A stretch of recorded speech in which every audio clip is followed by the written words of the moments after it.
Hello, and welcome to episode 5 of the In the Clutch podcast. My name is Drew Clutchy, and I'm here alongside my co host, Jeremy Wilson. What a week it's been for Klay Thompson and the Golden State Warriors. Is it ever great to have Klay back on the floor, Jer? Yeah, and I mean, I'm sure Clay would like to be able to play more than 20 minutes a game. Probably pretty frustrating for him to, as soon as he starts to feel it out, get pulled right back out. But at least he's back, and hopefully they're back at full strength, even though they haven't had the greatest week in terms of record. It was incredible in week one. I watched him go or out or in game one, I guess. I watched him go out and he took 18 shots in 20 minutes. And of course, especially in the first quarter, you could really see the Warriors were feeding him the ball all the time, right? Anytime any of the Warriors got the ball, if Clay was even sort of open, they threw it to him. But he also just pulled the trigger. Like he was just popping shots up one after another. So it's definitely good to see him back in. And I don't think he had a bad first week back. Obviously, like you mentioned, it's tricky in only 20 minutes a game to make a really effective, consistent dent in the overall flow of the game. And that's what you see. He's basically, in this situation, a really good bench player, right? Right. And I mean, yeah, it's got to be tough because when you come back from an injury like that and you're just trying to feel out the game again and get your legs back under you, when you start to get shots up and then you get pulled out and you put back in at the end of the second quarter and then you get a couple more shots and then you pulled out and you're never going to get into really consistent rhythm. So he's been okay shooting the ball. He hasn't been bad, but he hasn't been good either. Well, and the other thing, too, is no Draymond Green through it this week, which you really saw that. I was watching Warriors Bucks, and the Warriors were doubled at halftime. It was 76-38. And do they ever miss Draymond? Because I saw a lot of arguments. Oh, well, the Bucks didn't have Drew Holiday, but the significance of Draymond of the Warriors on both ends of the ball, he might not in it himself be a superstar player, but his significance of like he plays the significant role of a superstar player in his way to anchor the defense and also to create shots for Stephen Clay. It's honestly crazy how much impact Draymond has on the Warriors. You would think, hey, he is a good passer, but he can't shoot. And so they'll take away space from Stephen Clay. But just his passing ability and the ability to screen and just really the basketball IQ, and it gets them even more open than they'd otherwise be. Exactly. And one other interesting piece of Draymond news for those who didn't hear. So in Clay Thompson's first game back, Draymond was going to be injured, but I think it was just a calf strain or something. But he decided that he wanted to play and, or rather, be on the court starting because, quote, Clay Thompson tore his ACL and shot his free throws. So the least I can do is start the game for him. So they went and talked to the Cavs and said Draymond's going to be out there for the opening tip, and then he's just going to commit a take foul, and we'll check him out of the game, and he won't play. So the Golden State Warriors had clearly communicated this to everybody. But right before the game, Cavs media tweeted out that Draymond was sitting. And then 2 minutes later, so the game was supposed to tip off at about 8:39 p.m. Eastern time, and all these tweets were happening like 8:31 p.m., 8:32 p.m. The Warriors then tweeted out, no, we're playing him for the first like 4 seconds, and then he's not playing. Now, the significance of this is that there are bets that are being placed on the stat line of Draymond Green. So the over-under on Draymond Green was 8 points, 8 rebounds, and 8 assists. So over-under, it was 24 and a half, they called it, I think. So people are placing bets and moving thousands of dollars on Draymond Green. And some people think he's playing and others think he's not. So before a lot of the betting websites could pull the Draymond Green line off the website, people placed bets that he would be under 8, 8, and 8 because he wasn't going to play more than 6 seconds. And a lot of the betting websites actually had to honor the people who got their bets in quickly enough that Draymond Green was under 8, 8, and 8. And therefore, they had to pay out thousands of dollars to a lot of people. Yeah, imagine being able to bet on that and just getting an absolute gift of Draymond under all of his stat totals. I know there were also, I'm sure, people sorry, who bet the overs on Draymond and probably did not like it at all when he committed a foul and walked out of the game. Um, yeah, but moving thousands of dollars and just getting either a gift like that or that robbed from you must be quite the experience. Yeah, it was so weird to read about it and see it. I can't even imagine how mad you would be if you had placed if the Cavs had tweeted out that he was playing and you were because you got to remember, right? We're not all betting we're not all betting focused, right? You might be like in a bar. Well, I guess you're not in a bar if you're in Ontario, but you might be in a bar wherever you are and just being like, oh, okay, Draymond is playing tonight and just placing the bet from your phone, right? So Yeah. you're not as soon as like you place the bet, you put the phone back in your pocket and then you don't look at it again. So you wouldn't find out until 11 p.m. when you pull your phone out and look and see how you did. So it'd be pretty see played less than I guess it would come up on 1 minute on the stat sheet. Yeah, that'd be pretty sucky. But did you see the Warriors Memphis game? And even Ja Morant was really good in that game, but Tyus Jones hitting threes all over Steph Curry. Yeah, he was clutch in the fourth quarter too. My favorite part of that game was Ja Morant hit a left hand kind of dagger layup where he got M1 fouled and he Yeah. flexed on like a 10-year-old kid in a Warriors jersey. Hey, you just gotta lock in. Yeah, Memphis looks good though. Mind you, Desmond Bain actually in the last four or so games has actually been really off shooting. But Interesting. the Grizzlies still look really strong with obviously they have Triple J out there, Ja Morant, Slow Mo, Kyle Anderson. And then the fact that Desmond Bain has turned into what he's turned into is obviously a huge win for them. And I don't want to toot my own horn, but on the Raptors cage, which if you guys don't know, Jared and I also write for a Toronto Raptors blog called Raptors Cage. So you should go check that out. But on the Raptors cage pre-draft in, I guess that would have been 2020, I called that we should have drafted Desmond Bain. And here we are now. So not to toot my own horn, but look who was right. Instead, Pardon me? who do we draft instead? Malachi Flynn. Hey, future superstar. Yeah, sure. At Just 2 years away from being 2 years away, just like Bruno Caboclo always was. at 4 foot 2 inches, Malachi Flynn. And 12 pounds. Malachi Flynn and I bet we'd look eye to eye, but But the Grizzlies are a team I just like inherently underestimate constantly because I wasn't a big enough basketball fan during the grit and grind Grizzlies days. So throughout my basketball fandom, the Grizzlies have been mediocre to bad. So I don't see them as a good team, and I don't really even see the pieces there for them to be as good a team as they've been winning. I think it's still 11 in a row. They could have lost last night or something. right. But like Ja is amazing, and Jaren Jackson looks like a superstar on defense at least. And they still have Steven Adams who didn't even play in that game. Yeah, it's just like when you put them up against like the Warriors and the Suns, and you wouldn't think they would compare in terms of talent level, but they're right there, I guess. One thing which is super weird, but I always mix up like when I'm immediately asked about Memphis or Ja Morant or whatever, I always mix up Memphis and Sacramento. Just because like they like not whole discussion, but just immediately when the thought pops into my head, I always think Ja Morant and I go Memphis and then start the conversation. And when I look at Sacramento, why isn't Sacramento any good? Because like so obviously De'Aaron Fox is having an off year, and I know they have 5 point guards or something. So they have De'Aaron Fox, Tyrese Halliburton, Davion Mitchell to fill up their backcourt. But when I look at Sacramento, in my opinion, they should be at least an acceptable team. Because for a long time, until Ja Morant started playing this MVP caliber Ja Morant, I look at Sacramento and Memphis in my head as relatively even.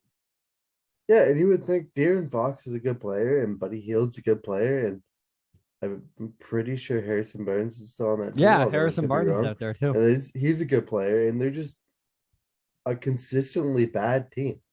And I don't know if it's coaching. I don't know if they need to like full reset. I saw just maybe yesterday or a couple days ago that the Kings and 76ers are having exploratory trade talks, including De'Aaron Fox and Ben Simmons. So what do you think about that? Well, it kind of makes sense. Okay, so if the 76ers aren't going to get anything out of Ben Simmons and he's not going to play and they're going to pay him $30 million a year, then it makes sense to trade him for De'Aaron Fox. And it makes sense for Sacramento to take Ben Simmons because they got a better player than De'Aaron Fox. But my only concern is while De'Aaron Fox is willing to shoot the three, he's not particularly good at it. So then you still have the same situation of Joel Embiid and De'Aaron Fox are now in the paint instead of Joel Embiid and Ben Simmons. And it doesn't really, and you lose the defense and the size of Ben Simmons, which Philadelphia throughout the last 5-6 years has been traditionally a very large team in height, right? Yeah. So you lose that size, the defense, the passing's probably about equal. If not, I'd say Ben Simmons is actually a little bit better of a passer. So you get into this tricky situation where I could kind of see like Sacramento wanting to do it, but I don't think you'd be able to get enough in there for Philly unless they're absolutely going to get nothing from Ben Simmons. Yeah, and for reference, De'Aaron Fox is shooting 25% from three right now on 3.7 attempts per game. Is that better than Ben Simmons' 0 for 0 in his career? I bet Ben Simmons like 1 for 4 or something. Yeah. Well, no, it's more than that. I think he's probably 1 for 10.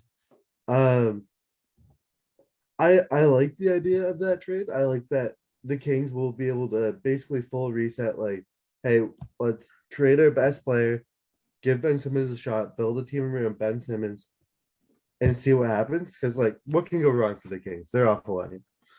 Right. In terms of the 76ers, I feel like even though De'Aaron Fox isn't a particularly good 3-point shooter, he's had like one good year in his career, but that was 4 years ago, and somehow it's all downhill from there. Wow, 4 years ago. But I still think he could probably create a little bit more space than Ben Simmons did for the 76ers just based on speed. Right. Because if you play off of him and you let him just build up the speed, he has a decent chance of just going right around you or right on a blow by. And you know what, I do think the trade makes both teams better, but not as good as the 76ers would be if they get Ben Simmons to play. Right. Well, Ben Simmons actually has the most open 3-pointers created in his time in the league. That's a really interesting stat. Yeah, in comparison, that's what I mean. So I'm not really sure he's even a better fit than De'Aaron Fox, and you just forfeit the size. Yeah, it's really just you get better. A point guard who will play, and a good one. So it just depends. Point guard who's sitting on the bench. Right, and for Sacramento, it just depends. Or sorry, for Philadelphia, it just depends if it's more worth it to have something rather than nothing. Which now we can revisit the Portland situation because I know Damian Lillard is out. Yeah. So Portland, although they've claimed they won't be sellers, they have a lot of attractive pieces that they could sell off. Because obviously there's Dame and CJ, which they could move for a Ben Simmons type player. But then they also have like Nurkic, Larry Nance, Robert Covington, which I'm sure a lot of teams would, for a pick or two, love to slot in players like that off the bench. Yeah. And I think I just heard you float the idea of Dame and CJ for Ben Simmons trade. I'm with you. Dame and CJ for Ben Simmons? Yeah, you said Dame and CJ, players that could trade for Ben Simmons. I just meant Dame and CJ in terms of availability, but sure. Dame and CJ for Ben Simmons. It's been a dumpster fire of a year in Portland. And I mean, I don't know how many young pieces they have. I know Anthony Simons seems to be a really solid player. And he's played really well since Dame went out. Yeah. But like last year, I think it was just last year, although it feels like longer ago, they traded their 22-year-old Gary Trent Jr. for like 30-year-old Norman Powell. Right. And like committed to this generation almost, like the Dame CJ, like let's win in this timeline. So if you give up on that, like I don't know what they have left to build around other than what you'll get back for those pieces and Anthony Simons. So you're just going full reset and hey, let's go young and rebuild the team. Well, the advantage to them going full reset is they just trade the players they have. Right. So they don't even need to land in the lottery because you're going to get incredible things for Dame. And if you move Dame, forget what you may or may not get for Nurkic and Larry Nance and Covington. If you move Dame and CJ, you'll get enough significant young pieces or picks back. And then you'll have your pick of this year. They have Nasir Little and Anthony Simons. And then if they do decide, Norman Powell, unfortunately for Norman Powell, might actually be the guy worth keeping. just to make the team tolerable. And I know you need that veteran presence as well. And he's kind of a combo guard forward.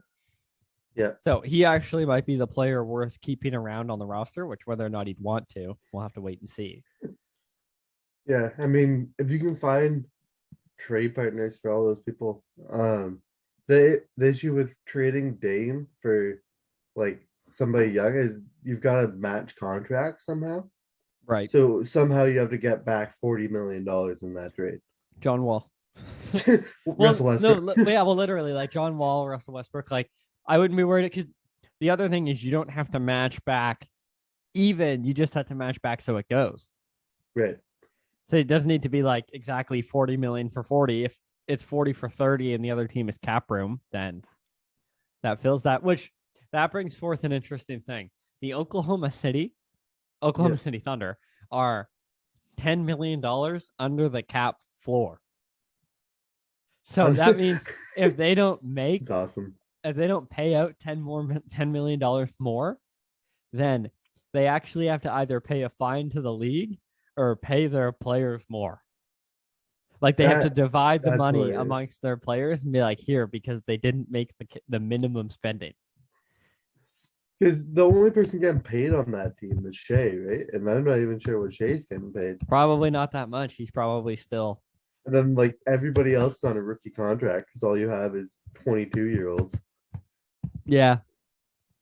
That's awesome. I've never heard of a team under the cap floor. I don't think anybody has ever paid the penalty before because obviously you'll just sign somebody or take a deal at the trade deadline or something. Right. But it's super wild that that's even a situation we're talking about in a league where so many teams are in the luxury tax. Oklahoma City's highest paid player is Derek Favors, who's getting almost $10 million. And then Josh Giddey is getting paid more than Shea.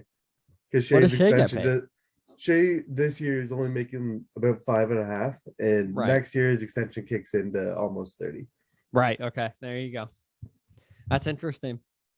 Which, to double back, on the night that Klay Thompson came back, it was obviously an incredible night in the league to watch, just the excitement around it. The block by Ja Morant. For those who didn't see it, I recommend you go on YouTube right now and you look up Ja Morant block, and it'll be the first thing that comes up. In transition, Ja Morant ran back, and Avery Bradley was going in for a layup, and there was a Grizzly, I think it was Desmond Bane, actually, who was chasing him and like being the primary defender. So Ja Morant just got to be the LeBron-esque help defender, and he ran back, and Avery Bradley threw this ball up, and Ja Morant leapt up with two hands and just slammed the ball off the backboard with both hands, but then turned around, grabbed the ball, and ran in transition the other way. Ja Morant is electric. He's what I would imagine watching like young prime Russell Westbrook would be like, or even like more explosive than young Derrick Rose. And like Ja Morant is just a great player, and he's become a good 3-point shooter since coming into the league. And like he is a superstar in every sense of the word. He's incredible. It was one of the most athletic plays I've ever seen. Yeah.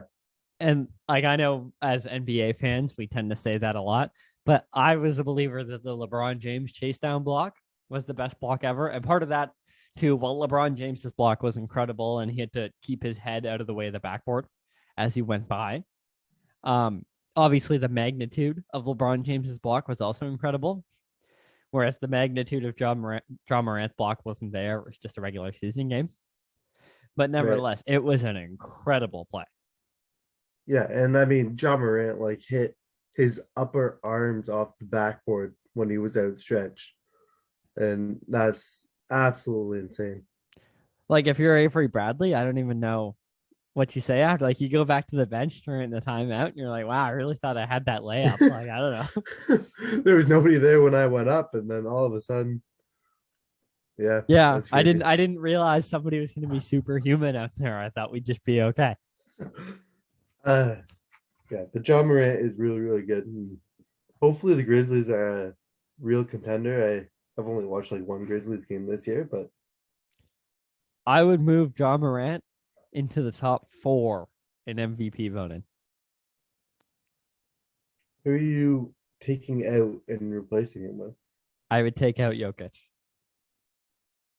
That's kind of fair since Memphis is a higher seed, but Memphis is like Memphis is the 4 seed, I believe. So at the time of this Memphis recording, is the 3 seed actually. Jokic is the They've 3 seed. Memphis is the 3 seed. Memphis is the 3 seed, right? They've So passed Utah. yeah, so they're 30 and 15. So at the time of this recording, it is Saturday, January 15th. So the Nuggets are currently in the 6 seed, 21 wins, 19 losses. Memphis is the 3 seed at 30 and 15. I would take Jokic out of the top 4 of MVP voting. I would have, in no particular order, Steph, Giannis, Durant, and Ja Morant. Okay. But Jokic has the Nuggets as the 6 seed right now. And is doing it without his second best player. Hey, he has Aaron Murray. Gordon. Aaron Gordon's not a difference maker, then I don't know what is. Ja Morant currently is averaging 24 and a half, 7 and 6. Right. And Jokic is averaging 25 and a half, 14 and 7. Yeah, but Jokic can get rebounds because he's not a point guard. Yeah, but do you think Ja Morant is a more impactful player than Jokic is? Well, debatably, he's impacting winning, though. The interesting thing is Memphis was like 10-1 when Ja Morant was out. Right. But obviously, nobody's going to argue that Memphis is a better team without Ja Morant. Let's just put No, that the Raptors were great in the year they had Kawhi when Kawhi was out, but exactly. So it's kind of hard to judge, but I think in today's, especially if you look on what gets voted on, winning is a huge factor in MVP voting. Great, and I think the Nuggets without Jokic are horrible, and the Grizzlies without Ja Morant are bad.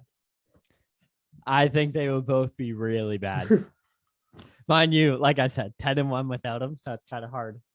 It's kind of hard to judge just based on what we've seen. But I would honestly, just based on the fact that they are the higher seed, and their stats are similar, because I don't think it's fair to ask Ja Morant to get 14 rebounds given his position. I'd like to ask Ja Morant to get 14 rebounds. Well, yeah, but you have to remember, right, the point guard on, which I guess it's Monte Morris now because Jamal Murray's out. The point guard on the Nuggets isn't going to get 14 boards, but Steven Adams on Memphis will. So, like, I don't think it's fair to, like, equate those stats. Like, Ja Morant also has to have 14 boards. I don't think that's a fair statement to make. Yeah. Did you hear what Steph Curry said about the 18 Warriors and the 96 Bulls? I'm with him. The Warriors would beat the 96 Bulls in 7-game series. He didn't just say they beat them, though. He said they beat them in 6. If we think about it, the best player in that series is Michael Jordan, right? Yeah. Who's second?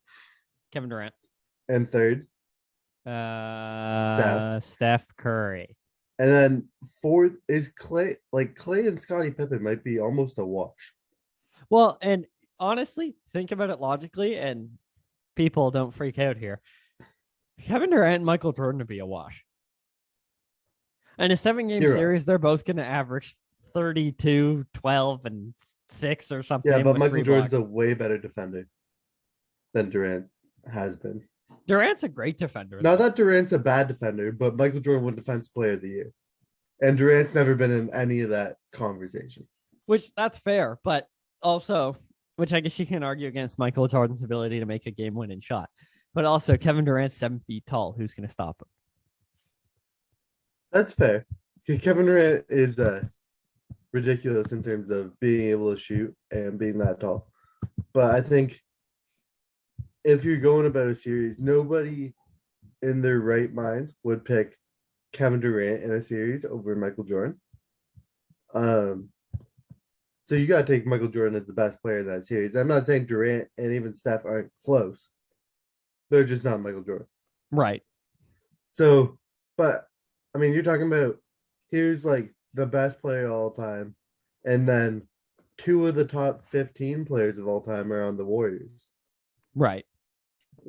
And then number 77. And number 77. And I think Draymond and Dennis Rodman, in terms of defense and rebounding, is probably close to a wash too. So you're really asking for Michael Jordan to beat Steph and Durant. Well, and I'd rather have Iguodala than like Ron Harper. Because Yeah, that was relatively prime Iguodala. And then here's the thing. Who was the starting center on the 98? I'm just pulling 96 Bulls. I'm just pulling it up. I'm thinking it I was. think it was Luke Longley. Oh, I was gonna say Wennington, but that sounds I more could be right. wrong. It could be Wellington too. But 96 Bulls roster. Their starting center was. Well, their two centers in rotation were Bill Wennington and Luke Longley, and then they also had yeah. Tony Kukoc. But Thank you, Coach. the interesting thing, okay, so would you rather have Tony Kukoc or a good, like, relatively prime Iguodala? Tony Kukoc won a Six Man of the Year award, right? I'm not sure, but I think Tony Kukoc was a better player than I probably give him credit for, and I never watched him. So. Well, and then a lot of people give him credit for because he was behind Jordan Pippen, Steve Kerr, and right. And the other thing is they have Steve Kerr, obviously. Warriors had Livingston, which was a solid bench point guard. So here's the thing that I get to. And Patrick McCaw, who's a just pure winner. Yeah, he's a winner. The first three championships he was in the league. Yeah, he should have retired. Did he retire? Is he done? I hope he quit. Quit while you're really far ahead. Because then he's really better than Jordan because he's only won. True. Because then if Patrick McCaw was in the league 3 years and won 3 rings, he's the ultimate winner. Like, sorry, Bill Russell. So then you get into this interesting situation. So obviously, the Bulls are going to start Ron Harper, MJ, Scotty, and then was Kukoc starting it? Oh, Rodman at the 4. And then let's say they start Luke Longley. Yep. And then the Warriors are Steph, Clay, KD, Iguodala, Dre. Yeah. There's no way that whether you start Wennington or Longley, they're going to be able to keep up with the Warriors. No, they'll get plays right off the floor, like instantly. It would be too much running. The Warriors they play so much and that they'd space the floor so much with Steph and Clay that it would just be too much running for the Bulls to keep up. And we also have to take into account that the Warriors have Zaza Pachulia, so Michael Jordan wouldn't last more than one game. Right. The big bad Warriors of 2018. Of 2018. I just think, given all that, there'd be too much space on the floor, and the Bulls would not be able to keep up. If you're talking about regular season teams, just by record, like obviously those 96 Bulls were 72-10. Right. And the 2015-16 Warriors were 73-9. And I'm not trying to say that those Warriors were better than the 96 Bulls, because I don't think they were. Right. But then you take that team who just broke the record for most wins in a season and give them one of the best players ever. Right. And how is that team not better than the 96 Bulls? Right. And I think Curry was accurate, like Warriors in 6. Like, I'm not going to say it's not going to be a 4-game sweep or something. Right. But I don't think over a 7-game series, or rather, I guess a 6-game series, that the Bulls would be able to keep up. Yeah. I think too much. There'd be too much space on the floor. And there are just too many good plays. Like, you got Jordan and Pippen who are going to play great defense on probably Steph and Durant, but then you still have Clay and you still have relatively close to prime-ish Iguodala, who Max Kellerman, fade the universe on the line. I want Iguodala. I want Iguodala. That might be the worst sports take I've ever heard in my life. You know what? At the exact time he said it, though, I didn't think he was wrong. Like, obviously, in hindsight, a week after, I was like, yeah, that was dumb. But in the exact moment it came out of his mouth, I was like, honestly, kind of. They asked Iguodala about that, and he was like, I don't know what he was thinking. Yeah. Well, that would be, you'd have to defer to Steph. Yeah. Defer to KD, defer to Clay, defer to literally like anybody else. I wouldn't pick Draymond. So I guess if fate of the universe was on the line, all I have is Draymond and Iguodala. Then I want Iguodala. Yeah. I guess it depends what my options are. Yeah. That's what Max didn't spend. That was Max. Iguodala or Ben Simmons. Okay, I'll take Iguodala shooting the game winner 3. Yeah. But... Exactly. We needed him to specify. Wait, I'm gonna list off some stats for you, and you need to pick between these plays. Okay. So I have player A, player B, and player C. Okay. I'm gonna go points, assists, rebounds in order. Okay. 22, 7, and 5. Okay. 12, 4, and 3, Okay. 17, or I'll go 18, 4, and 5. Okay. Those are your 22, three 7, players. and 5. Player A.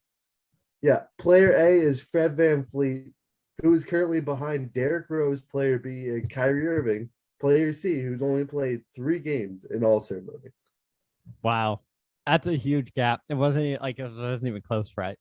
No, it's a ridiculous difference for Fred VanVleet to be eighth in Eastern Conference guard voting with Kyrie 2 spots above him after playing 3 games this year. I Well, don't he's in understand. Toronto, right? It's the disadvantage of being north of the border. Well, I mean, Toronto's gotten people to the All Star game before. If you can really get Canada ready to vote for a certain player, then I think they're almost a guaranteed All Star. They did that with Josh Johnson for the Jays in 2015 or something. Which is But true. that And I was guess, Don Cherry sponsored. So, and DeRozan was a shoe-in for All-Star. yeah, But the other thing is DeRozan is a sexy game, right? Like lots of dunks and athletic acrobatic plays. Versus Freddie's just kind of out there doing his thing and defending well. right, And all of Kyle Lowry's All-Stars came from the coaches voting him in. Because Kyle right, Lowry also didn't get a huge amount of fan vote, right? right. And Kyle wasn't exactly a box score kind of guy. Like he Right. was fine in the box score, but his bigger impact was not going to show up there where most fans are looking. So with how Freddie's played in the last dozen games, I obviously think he should be an all-star, but I'm not surprised that he's trailing in voting. Yeah, I really hope the coaches will get him into the All Star game. Which I I think they can't will, imagine that given they won't, but how high up his stat line is in comparison to everybody else, plus his defense. yeah, he is a great defender. He's shooting 41% from three. Like, I don't know how there could be an argument to be made that he's not an All Star. Right. I think the Raptors should have, possibly not this year. I know they've been hit by injuries a little bit, but in a normal season, should have 2 players on All NBA defense Yeah, and I Van could see Fleet that. and OG. Yep. I could see that. Same thing with OG though. His game's not like super attractive. Yeah, So he he tends to won't be be an All forgotten in a Star. lot I of these can't things. imagine, but I think I can see how the Raptors down the line could be really good depending on what Scotty Barnes turns into. Oh, Because if he is a that could be huge. realistic superstar, and then you're starting around him 2 all-defensive players and Pascal Siakam as like a third option, Right. I think you're cruising. But that's all dependent on Scotty Barnes or you somehow signing or trading for a superstar. It just depends on how quickly Scotty Barnes makes it happen. Yeah, Because it's he got has to to fit the match. He timeline. either has to catch up to the timeline of Freddie and Pascal, or we have to move on from Freddie and Pascal and make it the Scotty Barnes timeline. Right. So I think Pascal and Van Fleet both have 3-ish years left on Right. their contracts. So if Scotty Barnes at age 23 can be, LeBron, then we'd appreciate that. Because OG and Gary Trent are in like a hybrid in between timeline. Like they can fit Pascal and Freddie's timelines. They can be a little bit older than Scotty Barnes and make that work. So Yeah. it really just comes down to how quickly Scotty's going to put this all together. Yeah. And I guess the Raptors have to react accordingly, and you might have to eventually trade away Van Fleet and Siakam to contenders and Which get pieces that fit the timeline again. But I'd be fine with. Now that Kyle's gone, the championship team is gone. Like we've turned over now because yeah, Freddie wasn't like, well, obviously Freddie played incredible from the championship team, but it's not like he had been starting that whole year no. because Danny Green was in and out and all that kind of stuff. So the essence of the championship team is gone. Like we're in a new Yeah. era now. We won the championship and that's awesome. But now we have to cater to our new team, especially with Kyle Lowry gone now too. Yeah. You have one starter left from the championship. I think Siakam was starting. Yeah. And like one bench player and Van Fleet. And I think the rest of the championship roster is totally gone. Yeah, well, no, OG's still there. Oh, I guess, yeah, OG was coming off the bench too. Yeah. Like that's what I mean. So yeah, the essence of the championship team is gone. So it's just about now we have to look to the future. Yeah, no, you got to fit whatever timeline fits in terms of Van Fleet or Scotty Barnes, really. Van which Fleet is great though. He's he a is great. fantastic player. The only thing is his shooting has been streaky in the past. Yeah. So if he could, I know he's shooting a great percentage this year. So if he can keep that going consistently, then he'll really improve as a player quickly. And I'm sure I'm probably at least slightly biased, but there are a lot of players in the Raptors that when they turn to shoot a three, I'm like, please don't shoot. Just Chris pass. Like Boucher. Chris Boucher. Precious Achua, except for like one time yesterday, Yeah. one time he was running out, and I was like, just shoot it. Yeah. But like Fred Van Fleet, if he is shooting from anywhere inside half court, I'm like, that's probably going in. Oh, And there are absolutely. not very many players like that in the league that I'm just comfortable, like, yeah, shoot from wherever you want to shoot. Like you can make that shot. No, I agree. He has turned in, and especially I know we saw him hit 11 threes or so when he broke DeMar DeRozan's single game Raptor scoring record. Yeah. He's turned into an incredible shooter, and like you said, as soon as it leaves his hands, depending on the arc, you can tell if it's going in or not. Right. Yeah. Speaking of first time All Stars, Andrew Wiggins. Andrew Wiggins, I haven't actually seen very much of the Warriors play other than when I'm watching exclusively for Steph Curry. Andrew Wiggins seems to me like one of those players that just like scores kind of quietly. Right. Like how Kevin Durant can be. Obviously, Andrew Wiggins isn't Kevin Durant, but you look up and he's got like for Kevin Durant, it's like, how does he have 40 points? Right. You know? So I'm not sure if Andrew Wiggins is that type of player, what you're thinking about Andrew Wiggins, but Andrew Wiggins is 42% from three this year. wow. And that's without Clay in the lineup to space things out. The Splash Trio? Yeah, well, exactly. Well, when last I checked, Wiggins was third in Western Conference All-Star voting for front court. Is he really? Last I checked. I mean, the Western Conference forwards are kind of weak, to be honest.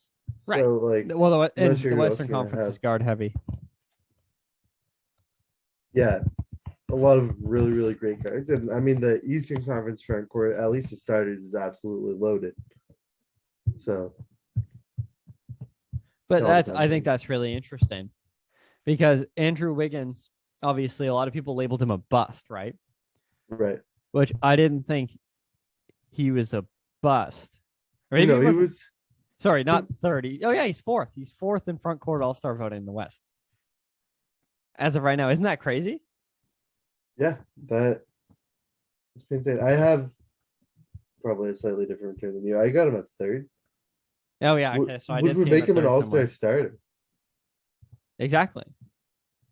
And yeah, I mean, Andrew Wiggins, I don't think should ever have been labeled a bust, but he wasn't like a first overall pick.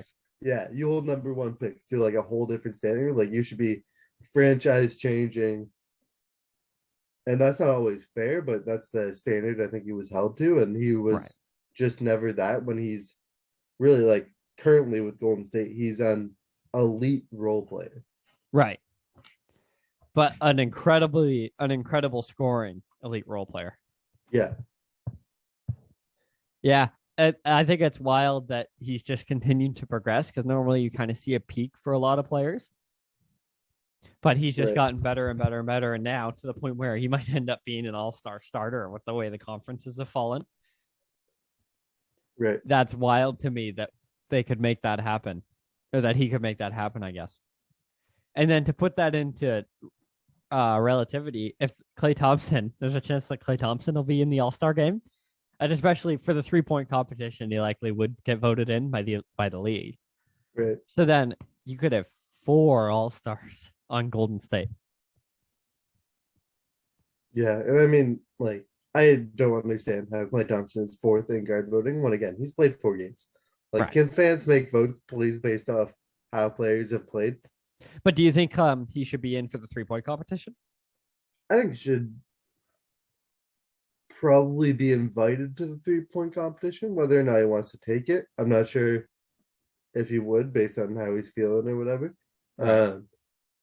I'm not sure. We've seen Steph and Klay go against each other in a 3-point contest, right? Yeah, we watched Mike Conley and Steph go at it in recent years. It's always so fun to watch Steph or Clay at a 3-point shootout because it's ridiculous the amount of talent that the two have. But Yeah, it's almost like watching you and I shoot.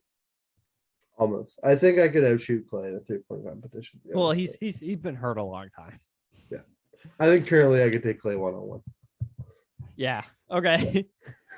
I agree, Jer. We'll see what happens there. Tell me when the game is. Anytime, any place. If Clay wants to play me, I'm there. Yeah. Yeah. Well, so would I be. Absolutely. He I would probably be. won't. He probably won't respond because I'm assuming he's a little bit scared. But all the Yeah. same. No, I would absolutely get it handed to me by Clay. Any NBA player, I would want to play the worst NBA player just to see how big the difference still is. Because I would get 21 owed so easily. Scalabrini. The White Mamba? You're talking about like basketball greatness. Oh, sorry, you meant the worst NBA player. Yeah. Like whoever 63 overall is on 2K. Yeah. You know? Yeah, you could just scroll to the bottom of the 2K roster. Yeah. One more interesting point that I'd like to talk about here. Dwayne Wade said on the topic of MJ that he won't be considered the best player ever for very much longer, or if he already currently isn't, depending on who you ask, because our generation will become the new people talking on ESPN, talking on podcasts like this one now, and we're going to forget about MJ because we didn't see him play. Right. And I mean, obviously our kind of generation tends to have a bias to LeBron about, hey, greatest player of all time, it's LeBron, because we've seen LeBron's greatness, like which we've it is watched LeBron, it. but anyways. And we've consistently watched that, and people from the 90s have the bias toward MJ, and I'm sure people in the 2030s are going to have a bias toward whoever the greatest player then might be. Right. And yeah, I mean, you make this comparison of it's constantly LeBron and Jordan, LeBron and Jordan, LeBron and Jordan. But then Jordan's going to be like 2 generations ago to like the next generation of basketball fans. So instead of being like Jordan is to us, he's going to be more like Kareem almost, or right. Will, or like somebody who's like almost a myth and like exists more of an idea than an actual play. Well, and even as basketball progresses too, right? In the same way that things were different. I think you put that perfectly because things were different, obviously, in Jordan's era. But when Wilt played and Kareem played and Bill Russell, you're right that's almost like a myth to us. Right. Like, because the basketball. Go ahead. Okay. So the basketball we watch today is completely different from Jordan's era, let alone way back when like not even everybody was a professional basketball player, right? Right. And we know like Will averaged 50, and that's insane, and didn't win MVP that year. And like we have those eras of basketball where Bill Russell won 11 of 13, and we basically have taken that and said it doesn't really count, right? Because there was no competition, and obviously the competition in Jordan's day was tougher, but like the just talent level in all professional sports is going to consistently go up. So like the competition that LeBron faces is more talented than the competition Jordan faced. Right. And the competition in the future will be more talented than the competition that LeBron faced. Right. So are we going to get to a point where people say Jordan doesn't really count because he wasn't doing it against anybody good? Right. Because eventually all those players like are going to fall out of the top 20 all time or the top 50 all time because we're replacing them, right? Right. Well, and it's most evident in more tangible sports. So, for example, in sports like running, track, or high jump, we can visibly see that people are getting more athletic because the running times keep getting shorter and cycling times keep getting shorter and high jump scores higher. So we can tangibly see that, obviously with certain exceptions, like nobody's going to catch Usain Bolt right away. Right. But Usain Bolt notably outran whoever was before him. And then eventually, maybe 5 years, maybe 20, 30 years from now, somebody's going to outrun Usain Bolt. Right. Because and I mean, we have certain records that are just not going to be touched, but they're not as much of like in-game records as they are records that people were just like ahead of their time and were just so much better than the competition that they had. Like Gretzky is a ridiculous amount ahead of second place in all-time points. And Wilt Chamberlain, like nobody's gonna score 100 points in a game Well, unless they're that's just exactly taking it, every right? shot, right? So And I think that's where it gets tricky is you can acknowledge how dominant these players were in their eras. Like the same thing, even like if you look at John Stockton's assist numbers, right. like Chris Paul's like 3,000 assists behind John Right. Stockton. Like it's not even close. And it's the same thing like you mentioned with Gretzky's point record. Obviously, Ovechkin, in my opinion, is going to catch Gretzky's goal record. But it's some of the things that they did, and especially if you watch tape and you read about it, they were still super dominant and so far ahead of their era. But the individual, like the single game records and stuff like that, they'll be impossible to beat. Right. And I mean, like Wayne Gretzky was just so dominant in terms of not only goals, just like goals and assists, if we're talking about that. That like he's got 28 or 2,857 total points. And he's 900 over 900 ahead of second place. Who's in second? Yager. Oh, right. Right. And Like that's exactly it's just it. a ridiculous like Wayne Gretzky was just so much more talented than the players he was playing against that Well, he, lit up the scoreboard.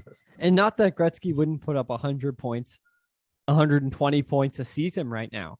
Right. And like right now, I bet if you drop Gretzky in the league, it'd be McDavid, Draisaitl, and Gretzky in the point race. Right. But Gretzky was putting up 200 points this season. Right. Can you imagine how far the goaltending has come and how good the sixth defenseman, like your third line defenseman, is now compared to how good your third line defenseman was then? Right. Yeah. I'm not saying like you. Yeah. I'm not saying Jordan wouldn't be a really great player today, even the best player today. I'm saying the difference between him and second wouldn't be as much today. Well, and even more so, in my opinion, the difference between him and the worst guy on the court or the worst guy on the ice or whatever you want to say. Right. The talent gap has closed, so you can't just dominate as much. Right. Because like if you look at Golden State, who has like Gary Payton, who's sometimes in the rotation and sometimes not, depending on matchups and stuff like that. Right. Or I guess it's Gary Payton the second. Yeah. Gary Payton the second being out there, he's way better than whoever the last guy was in the 90s. Right. Who was way better than whoever the last guy was in the 70s. Yeah, for sure. So I think that's where it gets super interesting, and we'll never truly be able to evaluate all these players against one another. There's just too much to judge it. So like I think Dwayne Wade's right. That not that we'll forget about Jordan, but I think you put it perfectly that he'll just become this myth that existed to young people and our generation, like our age group, people who are 20, 30 right now, will be the last ones to really have some idea of what Jordan was, because Jordan was compared to Kobe and LeBron our whole lives. Yeah. Or I guess Kobe and LeBron were compared to Jordan. But then after that, the kids who are 4 years old right now and just starting to be interested in basketball, they won't look at it that way. Yeah, I agree. So we're going to drift away a little bit here. So we were doing a tweet of the week. We've now just decided to switch it to interesting fact or tweet or funny thing that happened in the NBA this week. So hit us with what you've got, Jer. So the Detroit Pistons over the last 2 years against everybody not named the Raptors are, sorry, let me just make sure I get this number right, 25 and 83. And against the Raptors, they're 5-0. It's Dwayne Casey. It's Dwayne Casey. I mean, Dwayne he's Casey seeking just his dominates revenge. the Raptors. Dwayne Casey was not happy that I got fired after winning Coach of the Year and just will not let up. That was wild. Everything Masai did, from the whole Dwayne Casey, like Coach of the Year, and then bringing in Nick Nurse, and then DeRozan, Kawhi. Yeah. Everything Masai did, which obviously at 110% worked out perfectly. But it was just crazy. But yeah, he must have had some sleepless nights.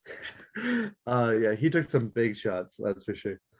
Yeah, that's a wild stat. It's weird how, and it's the same thing for me. I feel like, which I don't even know, I have no idea what the statistics are on it, but I feel like whenever I watch the Celtics, we're like losing to the Celtics or we lose the game.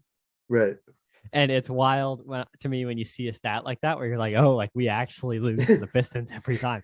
Yeah, and I know we lost the Pistons horrible last night. Pistons team. We just lose to them every single time. It's because Dwayne Casey is the insider information. Yeah. All right. Well, that's all we've got for the In the Clutch podcast this week. Thank you for listening, and we'll see you next time.